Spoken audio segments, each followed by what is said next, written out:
Hello guys, फेरि स्वागत छ तपाईलाई मेरो यो सर्ट भिडियोमा। म आज फेरि औसेलु टिप्न गइरहेको छु। औसेलु रातो रातो भएको छ। अब यो बिस्तारै कालो हुन्छ। यो अलि पाक्न बाँकी छ। यो चाहिँ हैन, म पाकेपछि नि फेरि देखाउने छु है गाइज। ल दामी छ औसेलु। औसेलु पनि पाइँदो रहेछ। मेरो जकेट खस्यो कि फेरि यो हातमा लिएर यताउता। ल गाइज, यहाँ चाहिँ पाकेको भेट्टाएको छु। यस्तो ल दामी औसेलु। ल औसेलु पनि पाइन्छ है गाइज। ल दामी छ। टेस्ट लिने भयो फेरि हैन। मेरो भ्लग हेर्दै गर्नुहोस्, माया गरिदिनुहोस् हैन। लाइक सब्सक्राइब गरेर दिनुहोस्।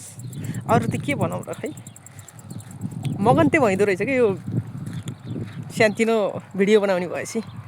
किनकि यस्तो गरिदिनुहोस् भन्नुपर्ने के। त्यसो भन्यो भन्दामा माइन्ड नगर्नु होला है गाइज। ल ओके बाई। अहिले चाहिँ म यसो हिँड्दैछु औसेलु खाएर।